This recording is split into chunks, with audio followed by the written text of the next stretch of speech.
नमस्कार। Amarendra political study में आप सभी का स्वागत है। कई दिनों बाद हम एक नया चैप्टर लेकर के आए हैं, नई सीरीज लेकर के आए हैं। अब हम लोग कुछ दिन यही पढ़ेंगे, इंडियन नेशनल मूवमेंट, भारतीय राष्ट्रीय आंदोलन। ये एक इतिहास का एक हिस्सा है, लेकिन इसे हम पॉलिटिकल साइंस में पढ़ते हैं क्योंकि संविधान निर्माण में और आज़ादी की लड़ाई में भारतीय संविधान की संवैधानिक इतिहासों का भारतीय संविधानों पर बहुत गहरा प्रभाव पड़ता है। और बिना हम नेशनल मूवमेंट को जाने और संवैधानिक विकास को जाने, हम लोग संविधान को नहीं जान पाएंगे अच्छे तरीके से। इसलिए हम इस सीरीज में शुरुआत करेंगे राष्ट्रीय आंदोलन से, फिर इसी बीच में जितने अंग्रेज़ों से सुधार कानून आए उन सब को पढ़ेंगे। फिर हम भारतीय संविधान को हम स्टार्ट करेंगे। यहाँ पे देखिए, राष्ट्रीय आंदोलन ये शब्द आया है, यानी अपने राष्ट्र के लिए, अपने राज्य के लिए आंदोलन करना। क्यों आंदोलन करना? इसके पहले तो भारत में लड़ाइयाँ होती थी किसी न किसी देश से नहीं तो विदेश के लोग हमारे यहाँ आते थे, उनके यहाँ लड़ाइयाँ लड़ी जाती थी। हमने कभी विदेशों पे आक्रमण नहीं किया ना, तो विदेशों से लड़े हैं इतिहास में पहले शुरुआत में, लेकिन हमारे देश में आकर के हमने लड़ाई लड़ी है। वो अलग बात है कि चीन पाकिस्तान से अलग युद्ध हुआ था, वो तो इस समय हुआ था, लेकिन इतिहासों में इस तरह से लड़ाइयाँ नहीं लड़ी गई है कि हम किसी देश से लड़े हैं। तो हम किसको भारतीय राष्ट्रीय आंदोलन क्यों कहेंगे? क्योंकि अंग्रेज आए थे 16वीं शताब्दी में। हम पहले इसको जानने से पहले हम ये देखें कि भारत में अंग्रेज आए, हमारे यहाँ कंपनी स्थापित किए, फिर उस कंपनी के विरुद्ध हमने लड़ाइयाँ लड़ी। लेकिन कहाँ से ऐसे विद्रोह हुआ या फिर कहाँ से ऐसे आंदोलन हुआ जिसको हम राष्ट्रीय आंदोलन के नाम से जानते हैं? इसके पीछे थोड़ा सा ही है कि थोड़ा सा सुन लीजिए। 16वीं शताब्दी में लगभग 1600 ईस्वी में हमारे यहाँ अंग्रेज आए तथा लंदन में, इंग्लैंड में वहाँ के कुछ व्यापारियों ने मिल करके एक कंपनी की स्थापना की। फिर उस समय की महारानी एलिजाबेथ ने एक अधिकार पत्र के द्वारा उन व्यापारियों को पूर्वी देशों में जाकर के व्यापार करने के लिए एक अधिकार पत्र दिया, यानी कि उनको अधिकार दे दिया कि आप जाइए व्यापार करिए पूर्वी देशों से। पूर्वी देशों में हमारा भारत देश है जो सबसे समृद्ध, जिसे हम लोग लगभग 17वीं सदी के पहले हम लोग सोने की चिड़िया कहते थे। इसीलिए हमारे यहाँ ये लोग आए तो व्यापार करना स्टार्ट किए। हमारे यहाँ ये अंग्रेज ही नहीं, डच आए थे, पुर्तगाली आए थे, फ्रांस आए थे, ऐसे बहुत सारे देश आए थे यूरोप के, लेकिन इन सारे देशों में से सबसे कंपटीशन में सबसे आगे निकल करके गया, चाहे लड़ाई लड़ करके, चाहे षड्यंत्र करके, चाहे कुछ भी करके, इंग्लैंड, ब्रिटेन, जो व्यापार करते करते हमारे यहाँ शासन करने लगा। हुआ यह कि अंग्रेज आए, यानी कि कंपनी आई, कंपनी के साथ जितने अधिकारी आए तो हमारे यहाँ शासन करने लगे। उन्होंने हमारे यहाँ देखा कि छोटे छोटे राजा हैं। भारत तो पूरा एक भूमि है, लेकिन हमारे यहाँ छोटे छोटे, उस पूरे भारत में छोटे छोटे बहुत सारे राज्य हैं। तो इनके राजा आपस में लड़ रहे हैं, तो उसी का लोग फ़ायदा उठाए, इनसे संधियाँ कर करके इनकी शासन सत्ता को अपने हाथ में ले लिए। संधि कैसे होती थी, शासन सत्ता कैसे लोग अपने हाथ में लेते थे? जैसे ये लोग 16वीं सदी में लेकिन व्यापार करते करते करते लगभग, हम एक चीज़ बता रहे हैं, लगभग 1750 ईस्वी से इन्होंने सख्त की राजनीति स्टार्ट की।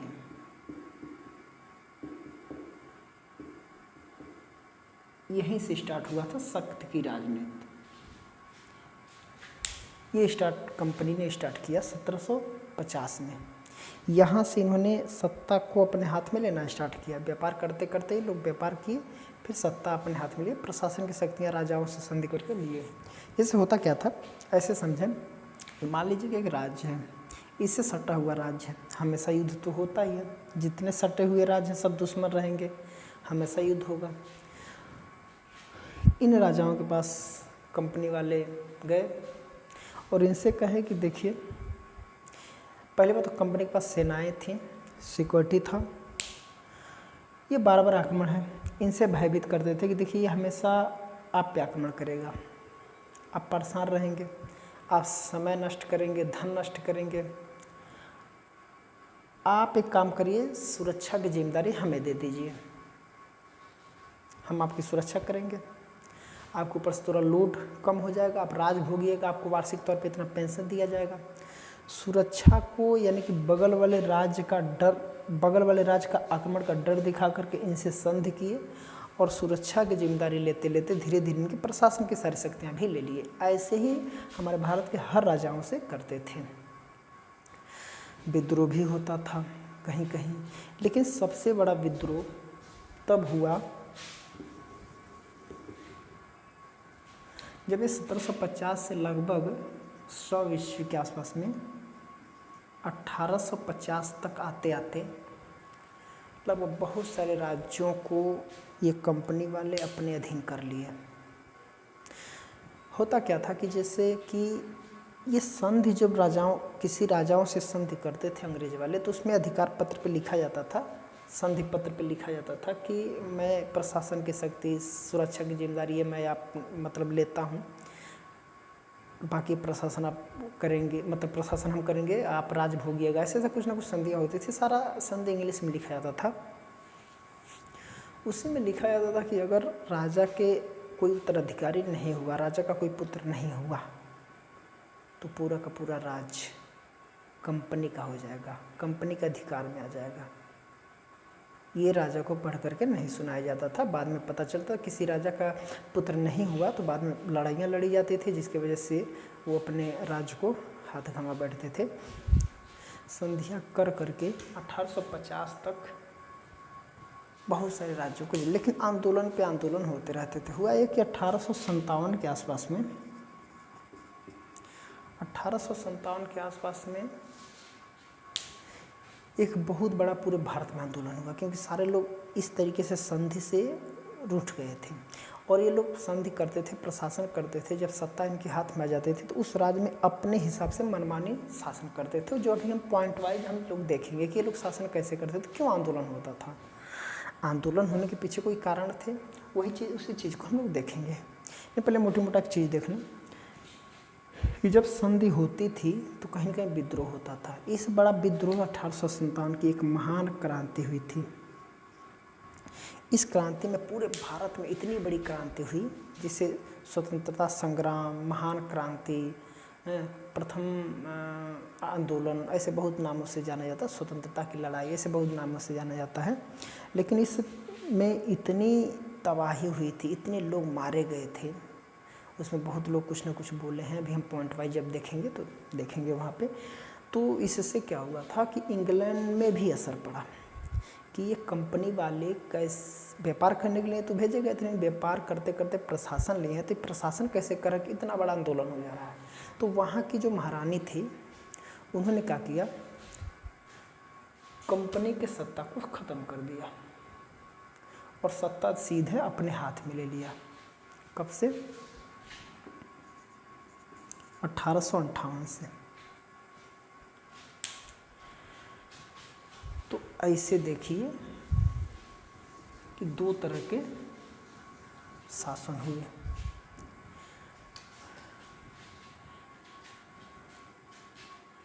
एक शासन हुआ कंपनी का, ये लगभग 1750 से लेकर के 1857 तक ये चला। ये कंपनी का शासन जब 1857 में क्रांति हुई तो कंपनी के शासन को ख़त्म कर दिया गया और महारानी एलिजाबेथ महारानी ने क्या किया, सत्ता अपने हाथ में ले लिया, यानी क्राउन का शासन स्टार्ट हुआ यहाँ से, यानी राजा रानी का शासन। सम्राट या साम्राज्ञी का शासन स्टार्ट हुआ था यहाँ से 1858 से लेकर के 1947 तक। ये अब यहाँ से आकर के कंपनी का शासन समाप्त कर दिया गया। वहाँ से सीधे संसद से इंग्लैंड से शासन चलना स्टार्ट किया। वहाँ से लोग मंत्री परिषद ऐसे बहुत कई लोग कुछ न कुछ किसी पद पर नियुक्त होकर के आते थे हमारे यहाँ, वायसराय, गवर्नर जनरल, यहाँ पे आकर के प्रतिनिधि के तौर पे शासन करते थे। तो हमारे यहाँ दो तरह की शासन हुई थी, एक कंपनी का शासन हुआ था, ये कंपनी इंग्लैंड की थी, ईस्ट इंडिया कंपनी, और दूसरे नंबर पे क्राउन का शासन यानी राजा रानी का शासन, जो 1857 में क्रांति होने के बाद से सत्ता सीधे महारानी के हाथ में चला गया और वहाँ से उनके शासन चलने लगा, जो 1947 तक सत्ता हस्तांतरण या आज़ादी तक चला। इसी तरीके से संधि कर करके और संधि होती थी, लेकिन ऐसा नहीं हुआ कि इसमें इतनी क्रांतियाँ हुई, इतने आंदोलन हुए कि आंदोलन से घबरा करके या फिर आंदोलन से रूठ होकर के जो भी था, आंदोलन के ही वजह से महारानी ने क्या कर दिया, इनकी सत्ता को ख़त्म कर दिया और अपना शासन स्थापित किया। तभी भी आंदोलन नहीं रुका, आंदोलन पे आंदोलन होते रहे। ठीक है, तो इस तरीके से हमारे यहाँ आंदोलन हुआ। लेकिन हम लोग यहाँ से 1857 के बाद की जितनी क्रांतियाँ हुई उसी चीज़ को हम लोग बोलते हैं राष्ट्रीय आंदोलन।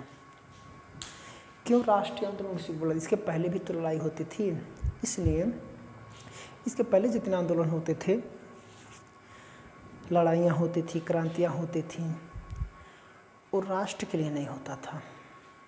कोई भी राजा एक राज्य के लिए नहीं लड़ता था, वो अपने हित के लिए लड़ते थे, अपने एक तरीके से राज्य के लिए लड़ते थे।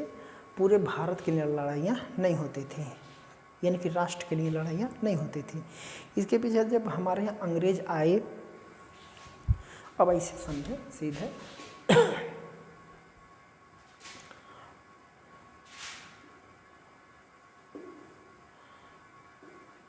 मान लीजिए भारत है, इसमें छोटे छोटे बहुत सारे राज्य हैं, छोटे छोटे बहुत सारे राज्य हैं। एक राज्य पे शासन सत्ता चलता था अंग्रेजों का, या फिर कब्जा करते थे, सत्ता का हस्तांतरण होता था, लड़ाइयाँ लड़ी जाती थी, तो दूसरे राजा के लोग वहाँ पे कुछ नहीं करते थे, मज़े लेते थे। चलो बहुत अच्छा हुआ, बहुत हमको परेशान किया था। मान लो ये राज्य है, बगल वाले राज्य है, इस पर अंग्रेज कंपनी ने अपना सत्ता हथियाना स्टार्ट किया, तो ये वाला खुश हो गया, बहुत लड़ाइयाँ लड़ता था हमसे, बहुत मजा लेता था, मतलब बहुत परेशान करता था। अब मजा लेकिन ये नहीं करना पता, ये इसको लेने के बाद से इसके पे भी भिड़ेगा। तो बारी बारी से सत्ता धीरे धीरे से पूरे भारत में, यानी कि कुछ राजाओं को छोड़ दिया जाए तो पश्चिम से पूर्व, दक्षिण से उत्तर तक पूरा भारत एक अंग्रेजों के हाथ में चला गया।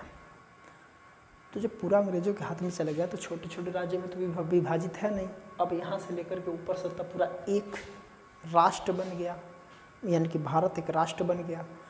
अब जो आंदोलन होगा वो किसी एक छोटे छोटे राज्यों के लिए तो आंदोलन या क्रांतियाँ तो होंगी नहीं, अब आंदोलन होगा अंग्रेजों के विरुद्ध में। तो पूरे भारत एक हो चुका है, पूरा ब्रिटिश भारत हो चुका है।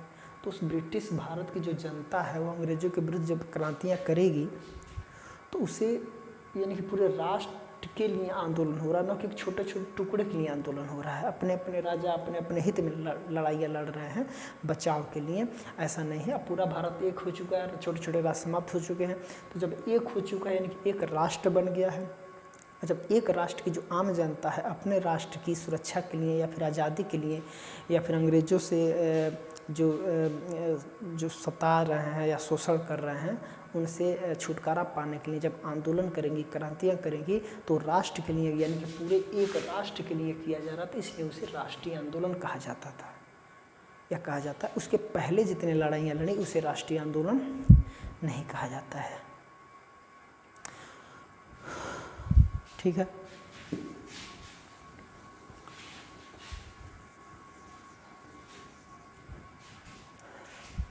अब हम लोग यहाँ ये पढ़ेंगे कि राष्ट्रीय आंदोलन उदय क्यों हुआ।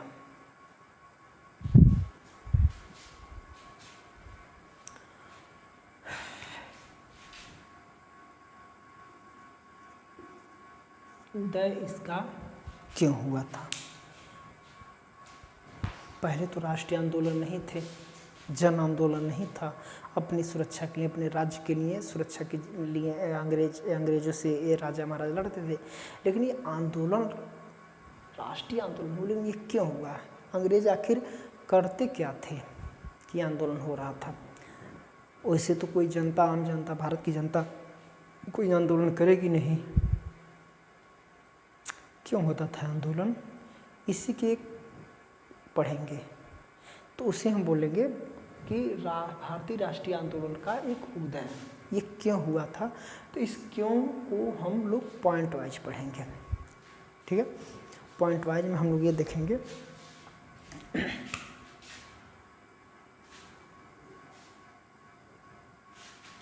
सॉरी,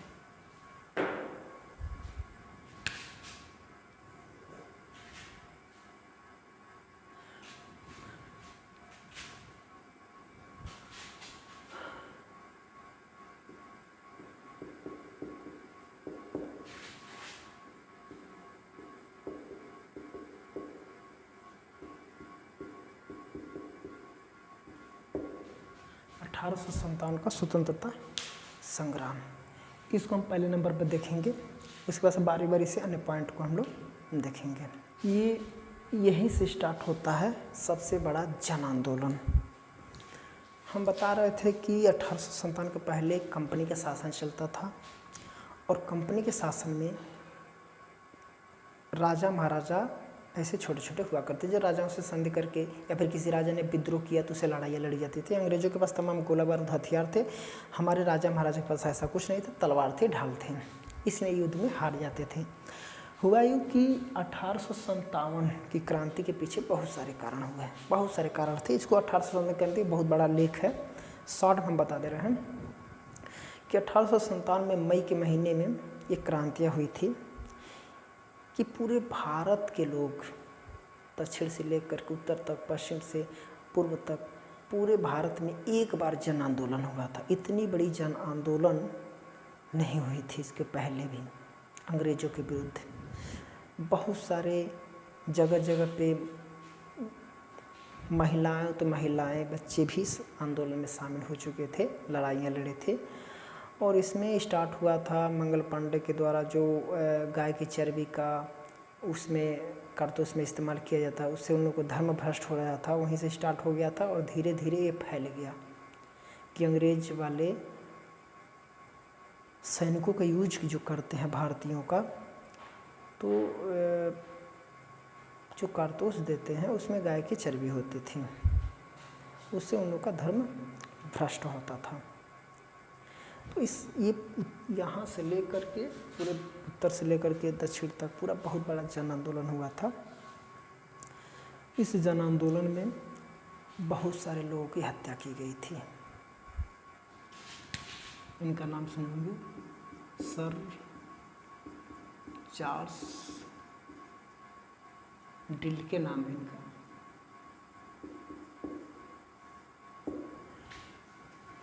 इन्होंने एक पुस्तक लिखा है,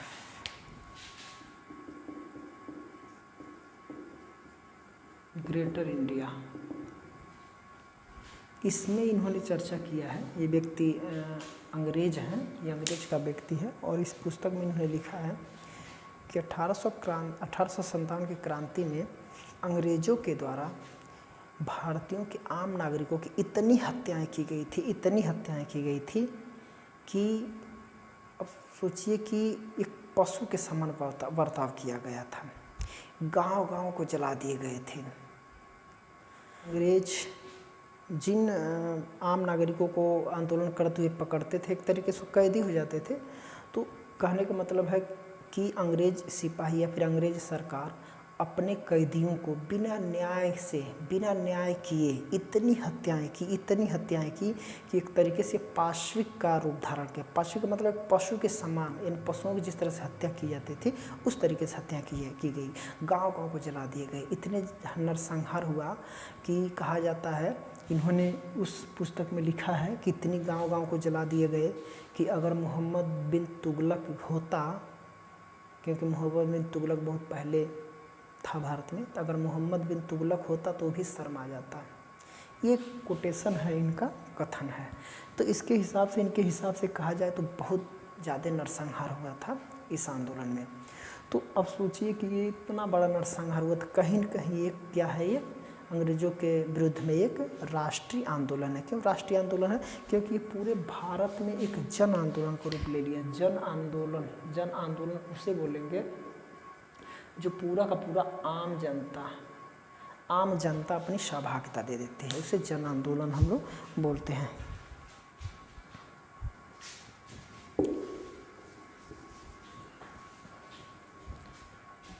दूसरे नंबर पे है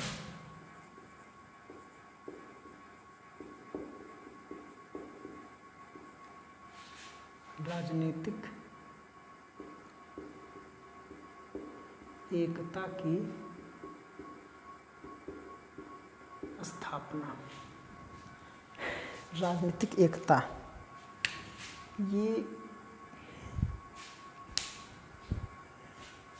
ये क्या हुआ? जब हमारे यहाँ अंग्रेज आए, अंग्रेज़ों का शासन स्थापित हुआ, तो हमारे यहाँ किसी चीज़ का विकास किए। वो क्या था? यातायात। ऐसे समझेंगे, यातायात और संचार, इस चीज़ का विकास हुआ। यानी कि परिवहन लोग चलाए, आसानी से एक जगह से दूसरे लोग जा सकते थे। संचार की व्यवस्था उपलब्ध कराए। संचार की व्यवस्था में जैसे कि पेपर वगैरह, मीडिया वगैरह, रेडियो वगैरह चलाए। इससे क्या होता था कि ऐसे समझें कि ये पूरे भारत, पूरे उत्तर से लेकर के दक्षिण भारत, हम लोग कोई भी उत्तर से पश्चिम से दक्षिण इस तरीके से कोई जुड़ नहीं पाता था एक दूसरे से। न तो वहाँ की खबर हमारे पास आ जा सकती थी, न दक्षिण की खबर उत्तर, उत्तर की खबर दक्षिण। हमारे बगल वाले क्षेत्र में क्या हुआ हमको नहीं पता चल पाता था। तो यातायात से क्या होता था कि हम जल्दी से यातायात के साधन के हम एक दूसरे से पूरे भारत के हर एक क्षेत्र को हम लोग यातायात के द्वारा संपर्क बना सकते थे।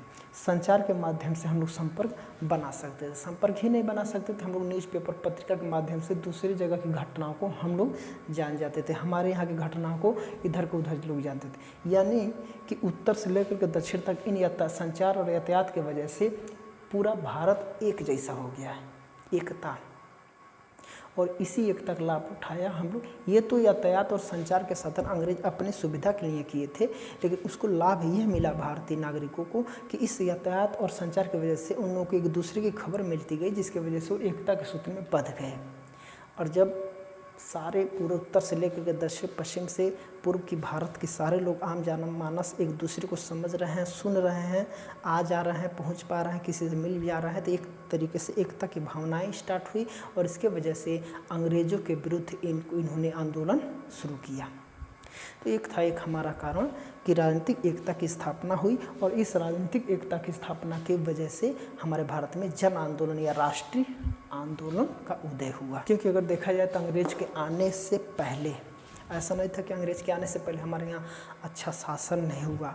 हमारे यहाँ बहुत अच्छा शासन हुआ था अंग्रेज के आने से पहले। हमारे यहाँ मुगल थे, अकबर था, उसके पहले अशोक महान था, बहुत सारे महान राजा हुए थे, उन्होंने बहुत अच्छा शासन किया था। लेकिन यातायात संचार की व्यवस्था नहीं कर पाए थे, जिसकी वजह से पूरा भारत एक राष्ट्र या फिर एक राज्य या एकता के सूत्र में नहीं बंध पाया।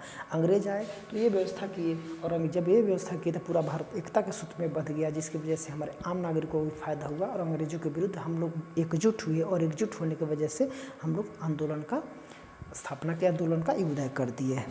धार्मिक एवं सामाजिक पुनर्जागरण।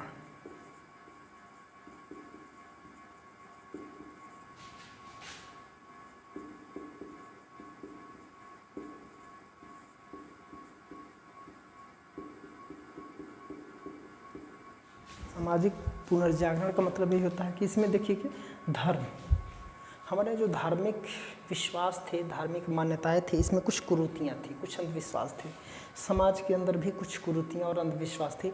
इन सबको एक नया रूप दिया गया। पुनर्जागरण का मतलब है पुनः जगना, एक नया जीवन की शुरुआत करना, ठीक है। यानी परंपरागत चीज़ों में से कुछ बुराइयों को हटा करके एक नया समाज की स्थापना करना एक तरीके से पुनर्जागरण कहलाता है।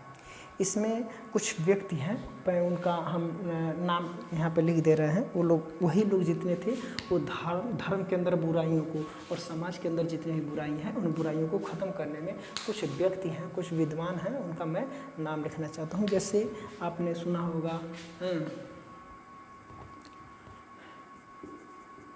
स्वामी विवेकानंद, दयानंद सरस्वती,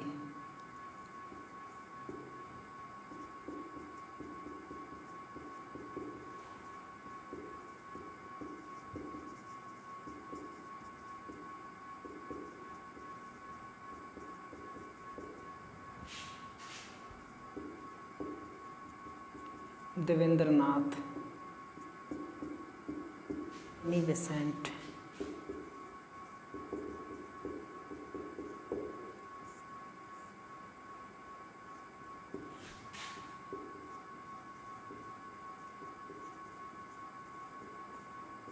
रामकृष्ण परमहंस,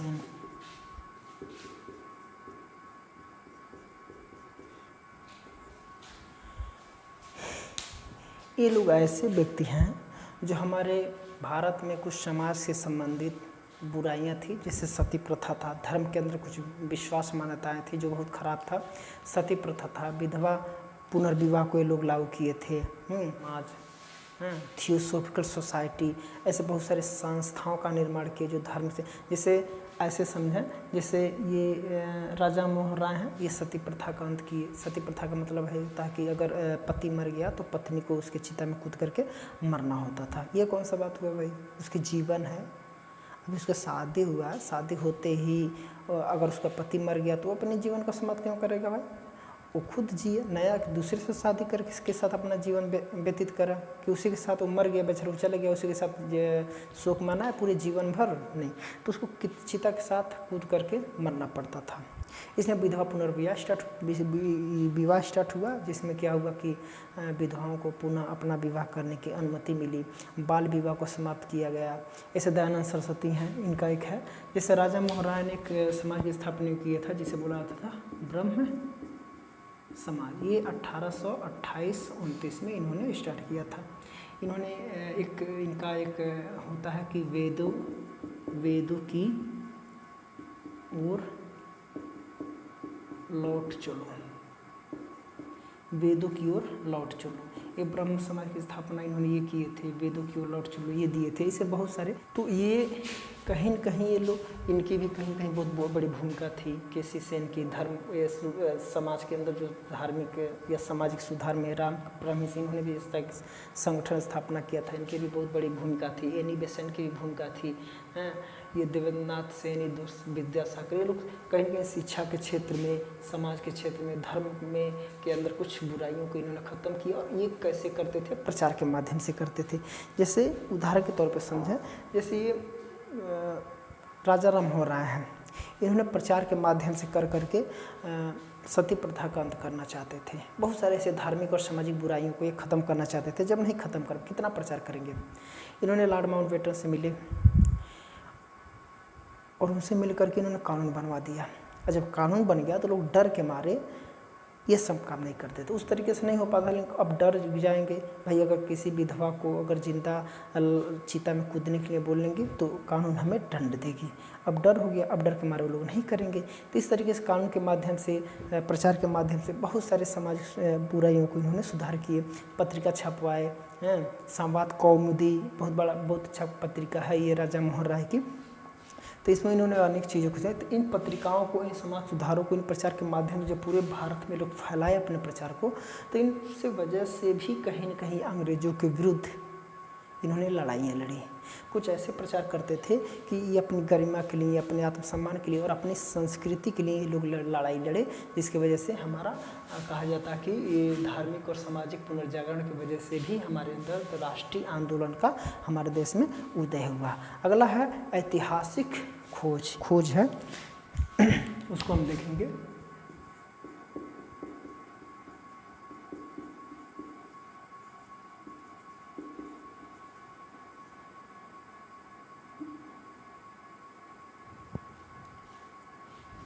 में कुछ व्यक्ति हैं जैसे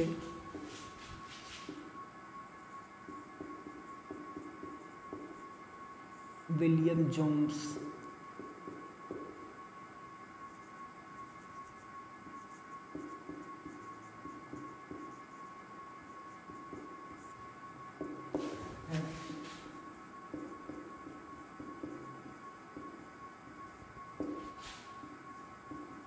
कीथ है, एक व्यक्ति है डॉक्टर मजूमदार। इन्होंने क्या कहा, इन्होंने क्या किया, इन्होंने भारतीय सांस्कृतिक और भारतीय सभ्यताओं का अध्ययन किया। ये सारे लोग, विलियम जेम्स हैं, मैक्स मूलर हैं, जैकोबी हैं, कीथ है, इसमें बहुत सारे ऐसे विद्वान थे जो यूरोपियन थे और कुछ इधर के थे एशिया के। इन्होंने भारतीय संस्कृति, भारतीय सभ्यताओं का जब अध्ययन किया तो इन्होंने भारतीय इतिहास को एक ऐसे सभ्यता के रूप में प्रस्तुत किया जिससे ये इन्होंने कहा कि हमारी भारतीय जो सभ्यता है, ऐसे समझे, जो हमारी भारतीय सभ्यता है वो किसी भी यूरोप के देशों के सभ्यताओं से हीन नहीं है, बल्कि यूरोप की हर एक सभ्यताओं से हमारी भारतीय सभ्यता बहुत उच्च है। इन्होंने इतिहास का खोज किया और इतिहास में ये भी पाया कि पामीर का पठार, उधर इंडोनेशिया साइड में, ये अफ़गानिस्तान तक, ये पूरा नेपाल, तिब्बत, म्यांमार, बर्मा पख, ये सब तमाम ऐसे बहुत सारे एरिए हैं जहाँ पे पूरी भारतीय संस्कृति फैली है। यानी कि वो हमारे ही एक तरीके से एक प्रायद्वीप था, हमारी ही एक भूमि थी जो हमारे यहाँ से अलग हो गए। तो इस तरीके से जब प्रस्तुत किया तो हमारे देश के लोग जाने कि नहीं, ये तो हमारी जो यूरोप की जो संस्कृति है, उस यूरोप की संस्कृति से हमारी संस्कृति तो बहुत अच्छी है, हमारा तो साम्राज्य बहुत विशाल है, हमारी संस्कृति बहुत विशाल है, बहुत पवित्र है, हमारी सभ्यताओं पामीर तक फैला हुआ है, हमारी सकांग वहाँ तक हमारी संस्कृतियाँ फैली, यानी कि सब हमारी ही भूमि के अंतर्गत आते हैं, हमसे अलग हो गए। तो ये सब हमारी संस्कृति के पीछे लिए हमारे अंग्रेज आकर के हमारी संस्कृति को नष्ट कर रहे हैं। जो हमारी संस्कृति, हमारी इतनी बड़ी संस्कृति है, इतनी पुरानी संस्कृति है, उस समय यूरोप में कोई संस्कृति नहीं थी और हमारी अच्छी संस्कृतियाँ हुआ करती थी। तो हमारी संस्कृति और सभ्यताओं का इन्होंने अध्ययन करके हमारे देश के लोगों को ज्ञान कराया। इसकी वजह से उस हमारे अपने संस्कृति, सभ्यता और अपने समाज की स्थिति के लिए हमने अंग्रेज़ों के विरुद्ध में आंदोलन शुरू कर दिए। तो ये भी हमारा एक तरीके से ऐतिहासिक तरह तरह की जो खोजें हुई, ये भी हमारे भारतीय राष्ट्रीय आंदोलन के उदय के लिए बहुत महत्वपूर्ण कारक है। हम देखेंगे पाश्चात्य शिक्षा।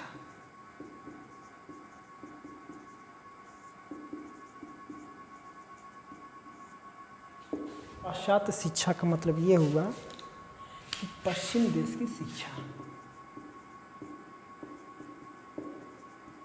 देशों की शिक्षा, अर्थात पश्चिम देश का मतलब है यूरोपियन शिक्षा, यूरोपियन शिक्षा, अर्थात हमारे यहाँ अंग्रेजी शिक्षा। इसका मतलब ये हुआ भारत में अंग्रेजियों के द्वारा अंग्रेजी शिक्षा लाने का उद्देश्य यह था कि हमारी भारतीय संस्कृति को नष्ट करना। अंग्रेज ये चाहते थे कि भारत को भारतीय सभ्यताओं से इतना अलग करके अंग्रेजी शिक्षा दे दिया जाए जिससे अपने तन से, अपने वर्ण से, अपने रक्त से तो भारतीय रहेंगे, लेकिन मन से और विचार से एकदम ये अंग्रेज हो जाए। और वो हुआ भी। तो ये लोग तो हमारे भारतीय शिक्षा पद्धति में ये लोग अंग्रेजी शिक्षा पद्धति को तो लागू कर दिए, लेकिन इसके पीछे हम लोग को एक फ़ायदा हुआ। हम लोग जब अंग्रेजी शिक्षा पढ़े तो विद्वान हुए। मैं नाम लिख देना चाहता हूँ कि जैसे मिल्टन, बर्ग, फ्रीडमैन, मैकाले, मिल, हर्बर्ट स्पेंसर, ये जितने विद्वान हैं, हर्बर्ट स्पेंसर है, मिल है, मैकाले है, मिल्टन है, बर्ग है, फ्रीडमैन है, ये सब अंग्रेज विद्वान हैं। तो जब हमारे यहाँ अंग्रेजी शिक्षा पद्धति आई तो हमने मिल्टन के बारे में पढ़ा, हमने बर्ग के बारे में पढ़ना स्टार्ट किया। अंग्रेजी शिक्षा पद्धति, भाई अंग्रेजी पढ़ेंगे और अंग्रेजी पढ़ेंगे तो हम लोग इन लोगों के बारे में पढ़ेंगे, इनके विचारकों के बारे में पढ़ेंगे, फ्रीडमैन के बारे में, मैकाले के बारे में पढ़े, मिल के बारे में पढ़े, हर्बर्ट स्पेंसर के बारे में पढ़े, और साथ ही इनके लेखकों में हम उन यूरोपीय देशों का ज्ञान प्राप्त किए, जहाँ पे हमको ये ज्ञान प्राप्त हुआ कि अरे यूरोप में भी तो अनेक ऐसे देश हैं, या फिर अमेरिका में भी अनेक ऐसे देश हैं जहाँ पे यहाँ यूरोपीय देश ही किसी न किसी को गुलाम बना करके रखे हैं। और इन्हीं के लेखकों को पढ़ने की वजह से, इनके लेख, इनके पत्रिका, इनके पुस्तकों, इनके ग्रंथों को पढ़ने से हमें ये पता चला कि वहाँ पर तो आज़ादी के लिए बहुत सारी लड़ाइयाँ लड़ी गई है। वो कहीं न कहीं कोई देश किसी को गुलाम बना कर रखा है, किसी को औपनिवेशिक राज्य बना कर रखा, तो वहाँ पे किसी न किसी मुद्दे को लेकर के, स्वतंत्रता को लेकर के, समानता को लेकर के अनेक लड़ाइयाँ लड़ी गई, अनेक क्रांतियाँ हुई हैं। तो इन सब चीज़ों के बारे में हमको जानकारी प्राप्त हुआ, और जब ये सब चीज़ पढ़ेंगे तो हम अपने देश के लिए भी तो क्रांति उत्पन्न करने की भावनाएं आएगी। तो जब हम अंग्रेजी शिक्षा पद्धति पढ़ें, इन लोगों के बारे में पढ़ें, और इन लोगों के बारे में पढ़ने से हमने इनके पुस्तक ग्रंथों का अध्ययन किया, और यूरोप के ऐसे इतिहास से ऐसे क्रांतियाँ हुए हैं, वहाँ पे मांग हुए हैं, स्वतंत्रता की लड़ाई भी लड़ी है, हमें भी लड़ना चाहिए। तो इन शिक्षा, पाश्चात्य शिक्षा से भी कहीं न कहीं हमारे अंदर राष्ट्रीय आंदोलन का उदय हुआ।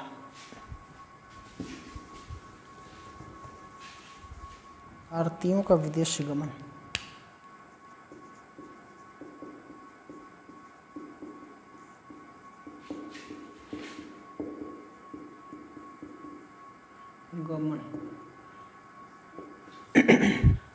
हमारे भारत के लोग जब विदेश में जाना स्टार्ट किए तो विदेश में हमारे यहाँ के लोग यूरोप में गए। यूरोप में गए तो वहाँ पे उन्होंने कुछ देखा, वहाँ पे समानता की लड़ाइयाँ लड़ी जा रही हैं, स्वतंत्रता की लड़ाइयाँ लड़ी जा रही हैं, भ्रातृत्व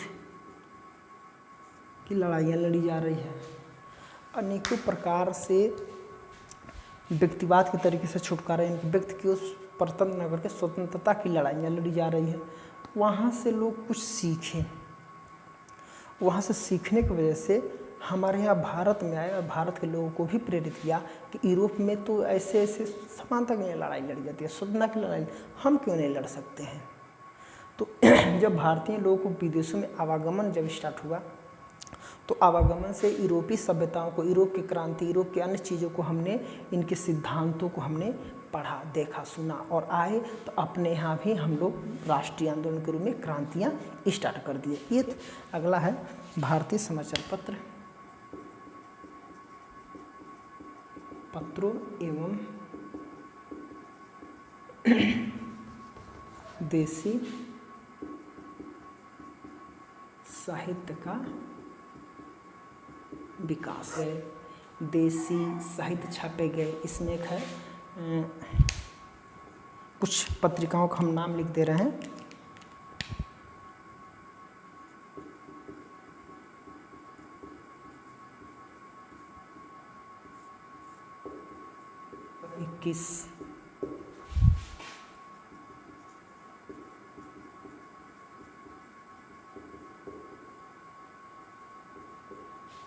दूत,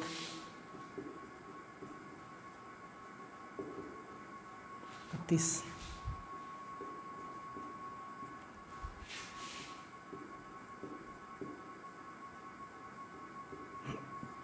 अठारह सौ 51,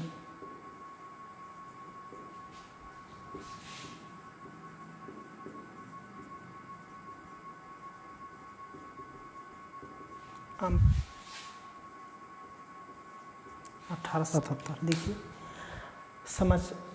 हमारे यहाँ साहित्य और समाचार पत्रों का विकास हुआ। इसकी वजह से क्या हुआ कि हमारे यहाँ संवाद कौमुदी पत्रिका छपी, बॉम्बे समाचार पत्र छपा, बंगदूत छपा, राष्ट्रगुप्तार छपा, अमृत बाजार छपा ये 1868 में, ट्रिब्यून छपा 1877 में, ये संवाद कौमुदी 1821 में, बॉम्बे समाचार 1882 में, बंगदूत 1831 में, राष्ट्रगुप्तार 1851 में छपा, अमृत बाजार पत्रिका 1868 में छपा और ट्रिब्यून नामक पत्रिका। इसमें क्या होता था, कहीं कहीं शासन के प्रशासन के बारे में लिखा जाता था, तो पता चलता पूरे भारत में पत्रिका एक दूसरे से इधर से उधर जा रहे हैं, समाचार पत्र एक दूसरे को न्यूज मिल रहे हैं, तो ये लोगों को पता चलता था कि यहाँ पे शासन गलत किया जा रहा है तो वहाँ पे शासन गलत किया जा रहा है, यहाँ पे शासन अच्छा चल रहा तो वहाँ पे गलत चल, वहाँ पे शोषण हो रहा था वहाँ पे शोषण हो रहा। कहीं कहीं अंग्रेज़ों के अत्याचार और शोषण का पता इन पत्रिकाओं और समाचार पत्रों से मिलता था। पहले तो इस तरीके से मोबाइल व्हाट्सअप थे नहीं, फेसबुक था नहीं, खेल पता चल पाए, पेपर भी नहीं छपते थे, पत्रिकाएं नहीं छपती थी, कहाँ एक दूसरे को कहाँ की घटनाएं पता चलेगी। लेकिन ये जब स्टार्ट हुए तो कहीं ना कहीं पूरे भारत के आम लोगों को एक दूसरे जगह की इस घटनाओं की जानकारी मिलती रही। और इसमें क्या है, प्रशासन की सारी त्रुटियाँ, सारी गलतियाँ इन लोगों को मिलती जाएगी। और जब प्रशासन की गलतियाँ त्रुटियाँ मिलेगी तो उस प्रशासन के विरुद्ध में आदमी खड़े हो जाएंगे, विद्रोह करेंगे, आंदोलन करेंगे। तो कहीं न कहीं समाचार पत्रों के माध्यम से, साहित्यों का विकास के माध्यम से हम लोगों को सरकार के प्रशासन के त्रुटियों के बारे में हम लोग को पता चला, जिसकी वजह से हम लोग राष्ट्रीय आंदोलन यानी कि आंदोलन करना स्टार्ट किए। तो इस तरीके से आंदोलन का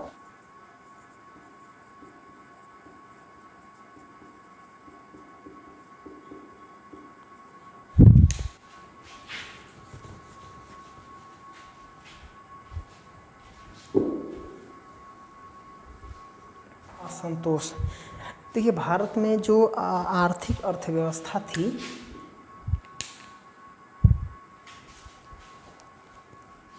जो आर्थिक चीज़ें थी,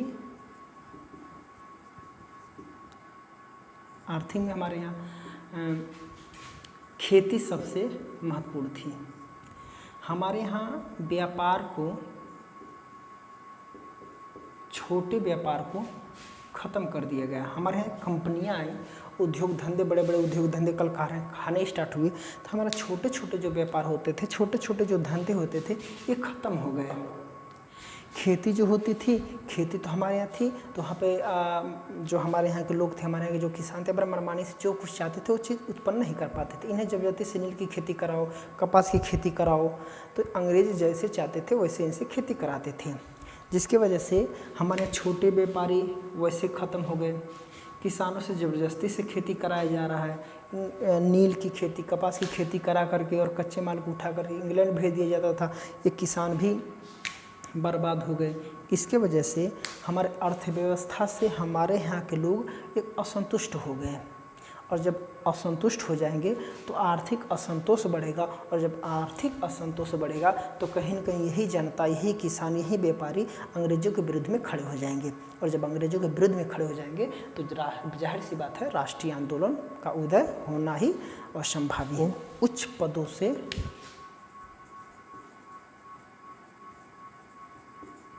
भारतीयों को, उच्च पदों से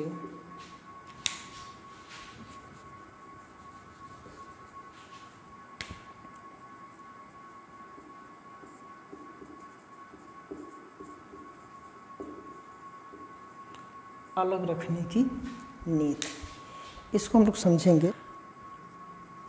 1833 में एक अधिनियम आया, ध्यान से सुनिएगा। 1833 में एक अधिनियम आया। इस अधिनियम में ये कि सभी उच्च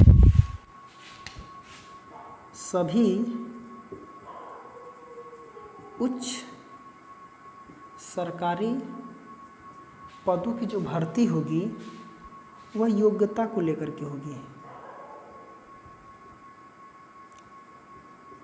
योग्यता के आधार पर होगी। ये हमारा मुख्य चीज़ें हैं। योग्यता के आधार पर लिया जाएगा। 1833 की एक अधिनियम में ये व्यवस्था आया कि भारत में सभी उच्च पदों, सरकारी पदों की जो भर्ती होगी, जो लिए जाएंगे युवक, वो योग्यता के आधार पे होगी। ठीक है। फिर 1858 में जब कंपनी का शासन जब समाप्त करके क्राउन का शासन स्टार्ट हुआ, तो क्राउन का शासन जब यहाँ से स्टार्ट हुआ था, क्राउन का मतलब होता है कि राजा का शासन या फिर रानी का शासन। तो उस समय की जो महारानी थी, महारानी ने फिर यही चीज़ को दोहराया कि सभी सरकारी उच्च पदों के लिए योग्यता के आधार पे चयनित होंगे, लेकिन वास्तविक में ऐसा नहीं होता था। इसी के लेकर के भारत में आईसीएस इंडियन स्थापना की, जिसे कहा जाता है भारतीय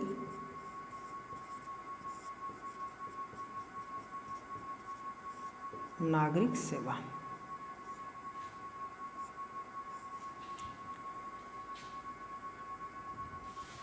अब देखिए, इसमें जो उम्र का योग्यता है ये 21 साल निर्धारित था। ये अधिनियम यानी कि योग्यता के आधार पर, तब हमारे भारत के बहुत सारे ऐसे पढ़े लिखे नौजवान जो अंग्रेज़ों के यहाँ जा करके पढ़ करके आए थे, योग्यता उनके पास थी, लेकिन कहीं न कहीं अंतिम रूप से चयन में एक भेदभाव कर दिया जाता था और भारतीय नागरिकों को उच्च पदों पे सिविल सर्वेंट के रूप में एक आधिकारिक पद पे उन्हें नहीं लिया जाता था।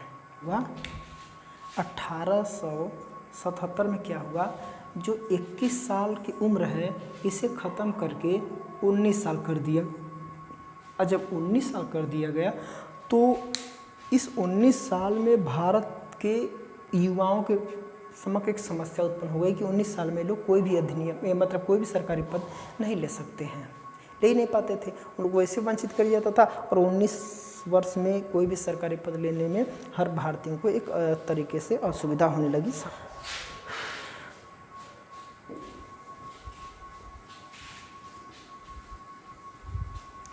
अगला है जाति विभेद।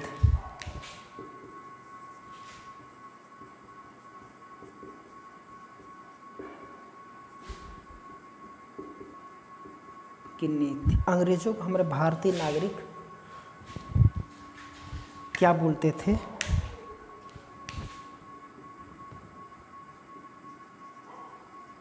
हाफ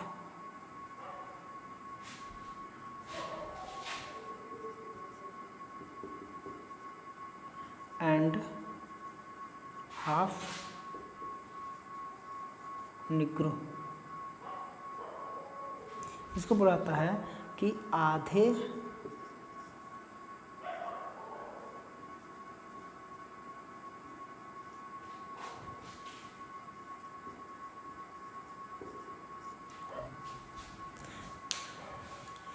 अंग्रेज हमारे भारतीयों को आधे वनमानुष और आधे जंगली के नाम से संबोधित करते थे। एक तरीके से जात विभेद बाद में भी तो बहुत चरम सीमा पर आई, लेकिन जात विभेद में नाम से तो जानते जाते थे, हाफ गोरिल्ला और हाफ निग्रो नाम से कहते थे कि ये लोग भारत के लोग आधे वनमानुष हैं तो आधे निग्रो हैं, जंगली की तरीके से। निग्रो का मतलब होता है जंगली, ये जंगली की तरीके से रहते हैं। इन्होंने कुछ चीज़ें बोला था कि अंग्रेज भारत के लोगों को 3 बातें बोलते थे, एक 3 सिद्धांत इसको बोला जाता है, 3 सिद्धांत प्रस्तुत किया। इनमें से पहला है, इन्होंने बोला था कि एक यूरोपियन का जीवन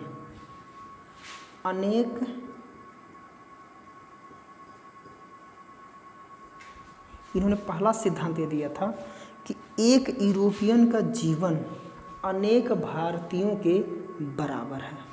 यानी अगर कोई एक यूरोपियन है तो अनेक भारतीयों के जीवन के बराबर वो अकेला है। इस तरीके से पहला सिद्धांत इन्होंने दिया था। दूसरा सिद्धांत क्या था कि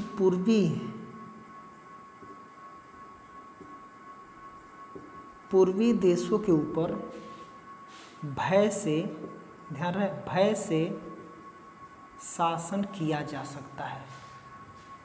पूर्वी देशों के ऊपर भय से शासन किया जा सकता है। और तीसरा था कि यहाँ यानी कि भारत में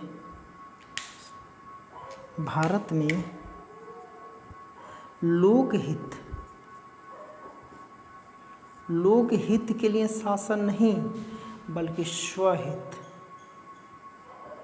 स्वहित और अपने लाभ के लिए शासन किया जाता है।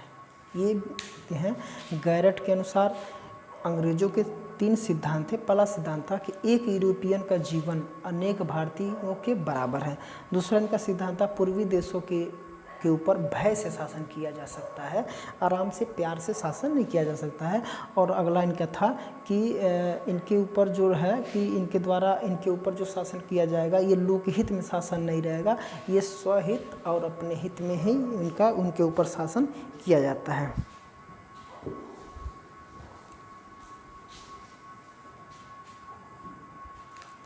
अब यहाँ से 11वें नंबर पे हैं यातायात एवं संचार के साधनों का विकास। ये तो हम लोग जानते हैं। 12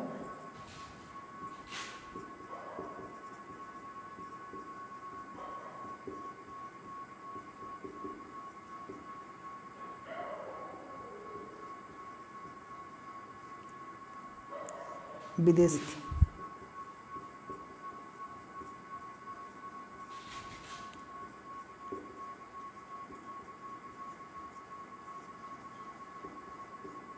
विवाद,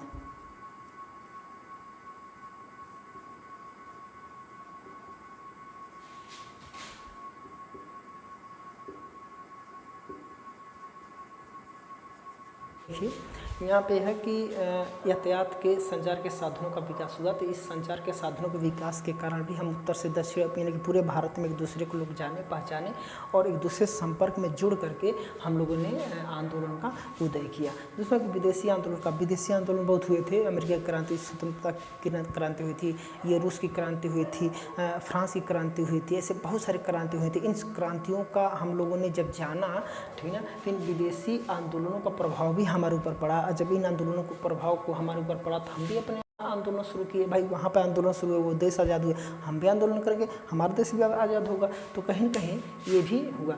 ये लॉर्ड लिटन का दमनात्मक नीति क्या है, इसको समझें। पहले तो यही इसी के समय जो ये लॉर्ड लिटन था, इस दोनों को पढ़ेंगे ध्यान से। ये जो लॉर्ड लिटन है, लॉर्ड लिटन के समय ही 21 वर्ष की आयु, उच्च पदों पे 21 वर्ष की आयु से 19 वर्ष किया गया था। कब किया गया था? लगभग 1876 से 77, इसी के दौरान किया गया है। एक चीज़ जो हुआ था, इसी के समय जब महारानी हमारे भारत में आई, तो दिल्ली दरबार लगा। इस दिल्ली दरबार में क्या हुआ था, इंग्लैंड से चल करके एक महारानी भारत में आई थी, और भारत में आई तो लॉर्ड लिटन के समय में दिल्ली दरबार लगा था। इस दिल्ली दरबार में इतना शान शौकत हुआ था उनके लिए हैं कि कहा जाता है कि हमारे दक्षिण भारत में बहुत सारे लोग भूखों मर रहे थे, और उन महारानी के लिए इतना शान शौकत किया गया था।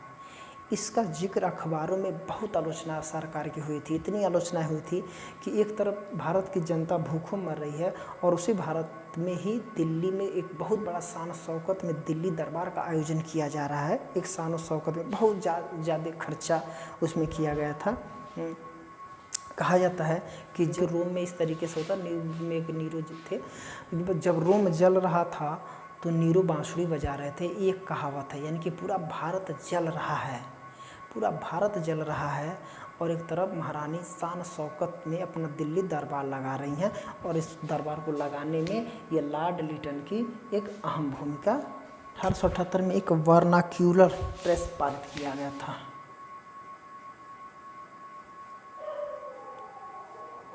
एक्ट ये वर्नाक्यूलर ये प्रेस पे लागू किया गया था। इन्होंने कहा गया था कि भारतीय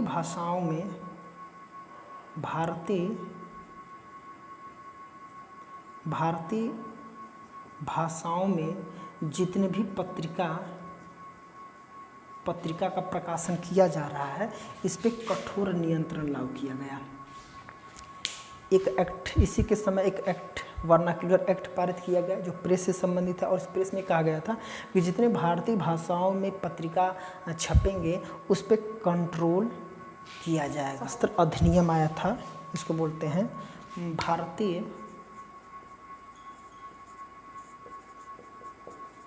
शस्त्र अधिनियम। 1878 में ही एक अधिनियम आया था। कोई भी भारतीय बिना लाइसेंस के कोई भी शस्त्र धारण नहीं कर सकता। सिर्फ ये भारतीयों में नहीं था।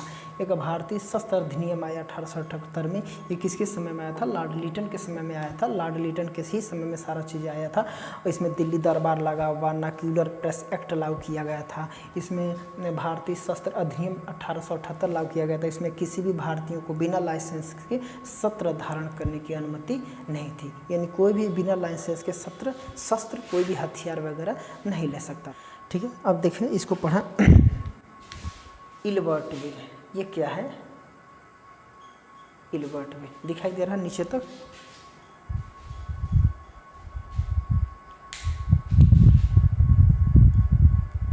इल्बर्ट विधेयक बिल संबंधी विवाद, ये एक विधेयक है, एक कानून आया था। इसमें यह था कि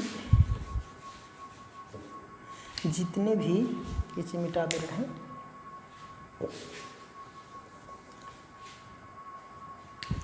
जितने भी भारतीय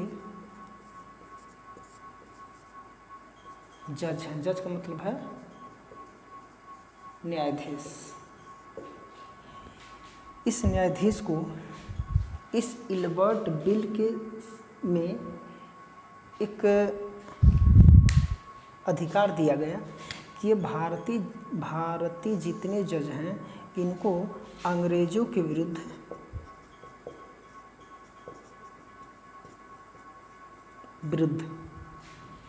मुकदमे लड़ सकते हैं, मुकदमे लड़ सकते हैं। ये एक विधेयक है जिसे इल्बर्ट विधेयक के नाम से जाना जाता है। इसमें एक विवाद हो गया। ये हुआ, किसमें कहा गया था कि जितने भी भारतीय जज हैं वो अंग्रेजों के विरुद्ध मुकदमे लड़ सकते हैं, ये अधिकार दे दिया गया। लेकिन इसमें हो गया लड़ाई, इसमें लड़ाई हो गया अंग्रेजों में और भारतीयों में। ये लड़ाई कई महीनों दिन तक चला, महीनों दिन तक चला। अंत में इस लड़ाई में ये हुआ कि चलिए जितने भी भारतीय जज हैं ये अंग्रेजों के विरुद्ध लड़ाई लड़ सकते हैं, लेकिन इनके पीछे एक शर्त है। कहा गया कि ये लड़ाई लड़ेंगे लेकिन ज्यूरी के अनुसार लड़ेंगे। ज्यूरी प्रथा, यानी कि ज्यूरी प्रथा होती है, लड़ाई तो लड़ेंगे लेकिन ये हर एक मुकदमे में जितने अगर अंग्रेजों के विरुद्ध अगर लड़ाई लड़ रहे हैं कौन?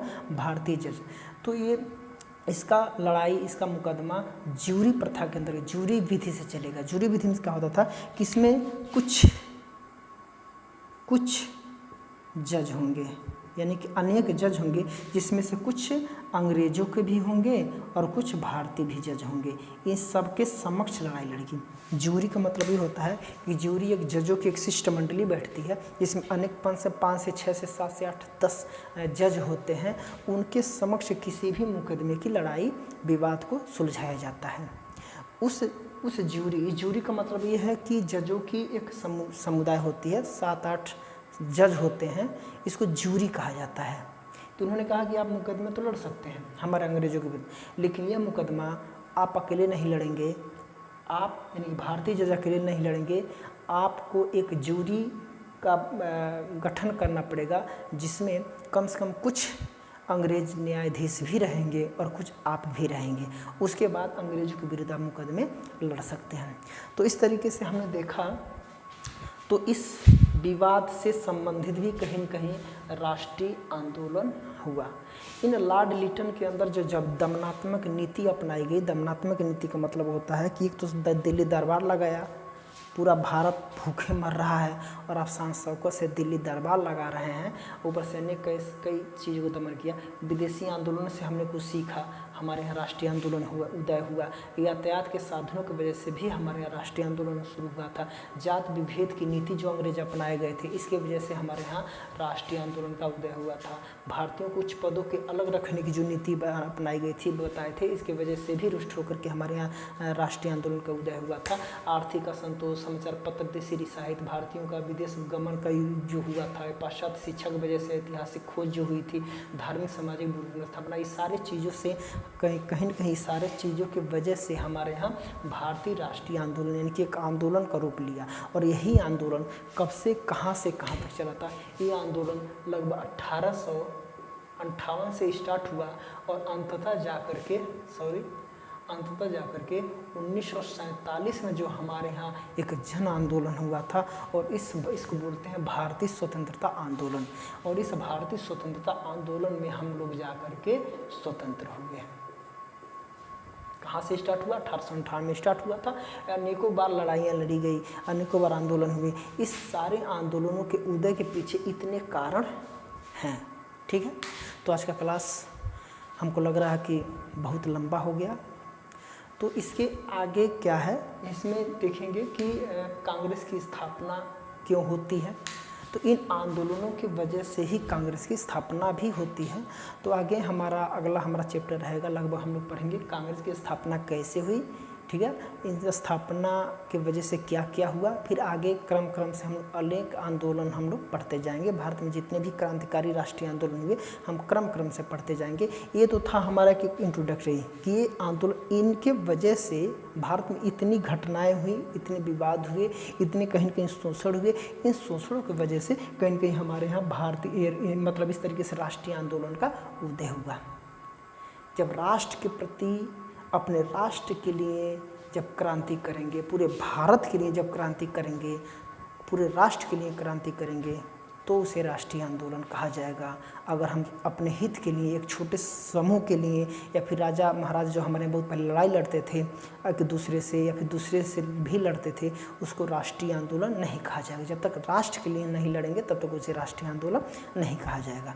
तो ये तो था हमारा राष्ट्रीय आंदोलन जिनकी वजह से उदय हुआ। ठीक है, तो मिलते हैं अगले नेक्स्ट क्लास में।